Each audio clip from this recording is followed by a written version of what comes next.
La santé avec le dossier de ce 12-13 consacré ce midi à la télésurveillance cardiaque. Quelques 6000 patients ont leur cœur suivi à distance par un service spécialisé du CHU de Bordeaux. Pacemaker ou défibrillateur communiquent à distance l'état de santé des personnes suivies. Camille Jbali, Jean-Michel Lidvin.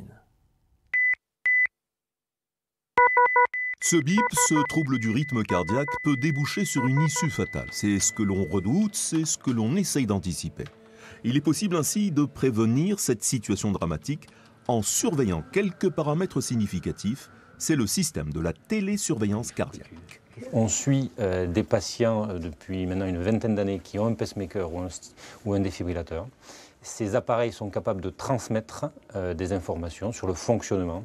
Est-ce que les sondes marchent bien? Est-ce que la pile est usée? Voilà, ce genre d'informations. Ils transmettent également des informations un peu plus centrées sur le patient, à travers une balance connectée par exemple. On va suivre l'évolution du poids. On sait qu'un des premiers signes de décompensation cardiaque, donc d'aggravation de la situation chez un patient insuffisant cardiaque, ça va être l'augmentation du poids. Je viens vous remettre un appareil de surveillance de votre prothèse, d'accord? C'est un appareil qui est tout automatique, qui va pouvoir surveiller l'évolution de votre prothèse à distance. Donc voilà votre appareil qui reste à brancher. D'accord. Et ça, c'est le numéro de votre prothèse ici. D'accord? Voilà. J'ai fait une crise cardiaque le 3 novembre, donc mon cœur s'est arrêté. Donc heureusement que j'étais avec une amie qui m'a fait les premiers secours, donc il n'y a pas eu de séquelles au niveau du cerveau. L'autorisation de recueillir des données qui sont médicales sur un site sécurisé. Donc votre nom, la date... J'ai des espaces coronariens, donc je dois une artère qui se contracte, et c'est ça qui me provoque ces crises. Donc ils ont décidé de déposer un défibrillateur que j'ai depuis hier.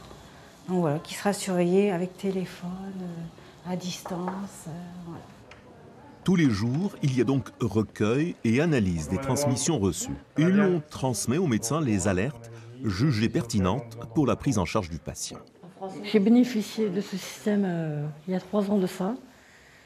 Et ça m'a quand même sauvé la vie, entre parenthèses, parce que j'ai eu une alerte là, le 26 octobre et j'aurais pas eu la télé-surveillance, ça aurait été plus compliqué.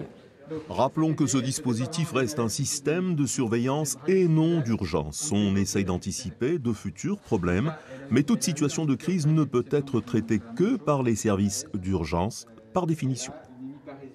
Avec 6000 patients suivis, c'est donc le service de télécardiologie le plus important de France, dont vous êtes le référent Dr Sylvain Ploux. Bonjour. Bonjour. Merci d'être avec nous. Concrètement, comment cela fonctionne, cette communication entre le cœur du patient et votre service ?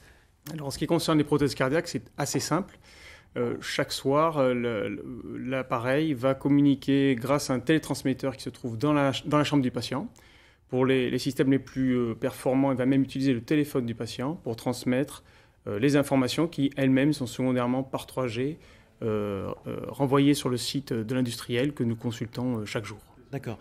On a bien compris l'intérêt du dispositif pour anticiper un problème cardiaque ou technique. Quels sont les autres bénéfices de cette technologie ? Alors, effectivement, l'anticipation des complications permet d'améliorer la mortalité, ce qui n'est pas rien pour une stratégie qui n'est pas un traitement. Donc, on améliore la mortalité des gens, on diminue leur présence à l'hôpital, donc il y a évidemment des réductions de coûts de santé.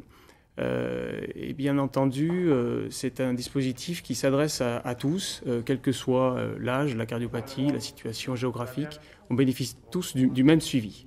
Donc c'est aussi un facteur d'égalité d'accès aux soins. D'accord.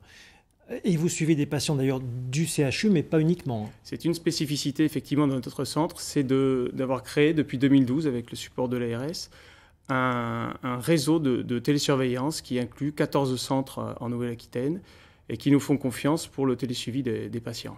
Alors, le premier pacemaker communicant a été installé à Bordeaux en 2001. Exactement, par le professeur Clémenti. Peut-on imaginer aujourd'hui d'autres débouchés à cette technique de téléconsultation, enfin de télécardiologie plus exactement ? Effectivement. Alors, nous avons créé dans le service un système de télésurveillance basé sur les objets connectés, réservé aux patients les plus fragiles, qui s'appelle CareLine. Nous l'avons développé avec le CHU de Clermont-Ferrand. Il permet donc de coupler les informations données par les prothèses avec des informations de paramètres vitaux recueillis à domicile.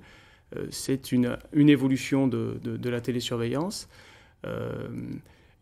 D'autres pathologies chroniques peuvent être télésurveillées, éventuellement leurs données peuvent être couplées aux données cardiaques. D'accord. Merci pour ces précisions, Dr Sylvain Ploux. Merci à vous. Un dossier à retrouver sur le site internet de France 3 Nouvelle-Aquitaine, bien évidemment. La suite du 12-13 en Aquitaine avec